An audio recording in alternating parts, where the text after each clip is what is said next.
بسم الله الرحمن الرحیم.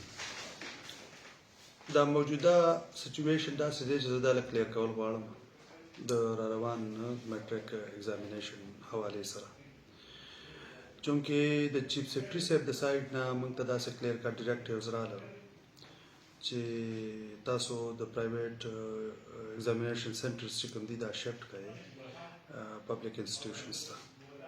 وسره یو بل اړ دا راغی چې تاسو څومره مایګریشنز چې د 1 فروری 2025 نه را په دې خوا شوي دي دا تاسو کینسل کړئ، چونکې د چیف سیکرټري صاحب ډایرکټیوز چې دي هغه بایندینګ وي، هغه منل ضروري وي، نو هغه موږ منو.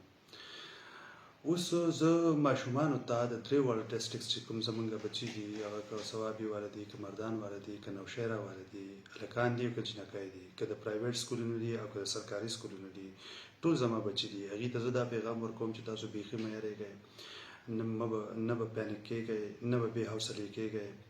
تاسو ته به زه انتهایي کنډیوسیو انوایرمنټ در کوم د ایگزامینیشن. موږ ستاسو سنټرز ټول شفټ کړل سرکاري سکولونو ته. زه مسلسل شپه ورځ په میټینګز کې یم. زه کمشنر مردان سره میټینګز کوم، ډي سي مردان سره میټینګ کوم، ډي سي نوشهره سره کوم، ډي سي ثوابي سره کوم. د څه حوالې سره چې کوم سنټرز کې موږ تاسو شفټ کړي یې د پرایویټ سکولونو بچو ته وایم چې هغې کې تاسو ته فرنیچر پرووایډ کړي، ډرنکینګ واټر پرووایډ کړي او بهترین ماحول پرووایډ کړي. ورسره سکیورټي هلته ورکړي چې دا ماشومانو ته څه تھرټ نه وي، هېڅ مسله نه وي.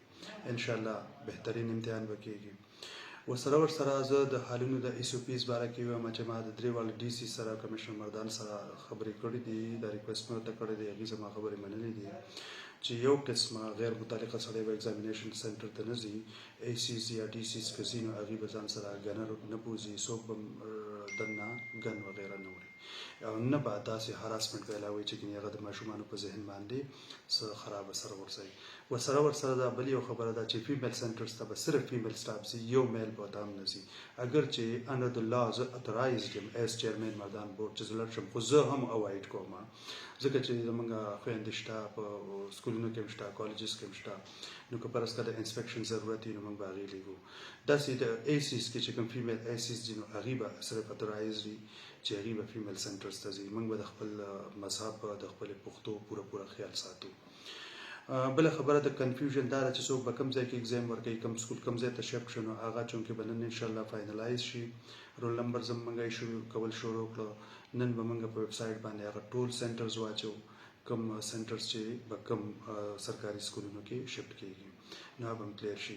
ورسره د ډیوټو خبره پاتې ده، نو ډیوټیز به انشاءالله زه د اختر نه موږ فاینل کړی دي، ډرام موږ کړی ده، خو چونکې هغې کې دا ایشوز دي که فرض کړه زه د اوس نه هغه ډیوټیز ډکلیر کړم نو ډیوټیز به زه اختر پسې سمدس ایشو کوم. ورسره به زه ورکشاپس کوم. د ورکشاپس لپاره هم موږ ډیز مقرر کړي دي.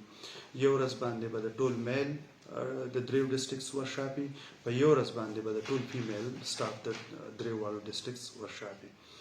که زما د بورډ کوم سړی په داسې اکټیویټیز کې انوالډ ما ولیده چې هغه زموږ پالیسي نه ده، د ګورنمنټ پالیسي نه ده، یعنی زموږ د پالیسۍ اپوزیټ روان دی، انلاپل اکټیویټیز کې دی، هغه چې هر څه وي د هغه سسپینشن به اول وي، کاروایي به زه وروسته کوم.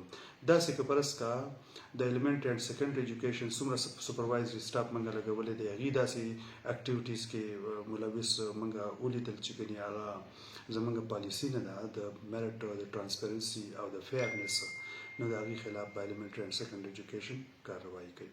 زه یو ځل بیا خپلو بچو ته وایم که هلکان دي که جنکۍ دي، که د ګورنمنټ سکول دي که د پرایویټ سکول دي، چې زموږ بچي بلکل مه یېرېږئ، مطمئن اوسئ. ایجوکیشن ویلي ده چې تاسو کانفیډنټ یئ او تاسو چې څه زده کړي دي په تېر کال کې هغه تاسو ولیکئ. الله دې تاسو ټول کامیاب کړي. الله دې دا امتحان زموږ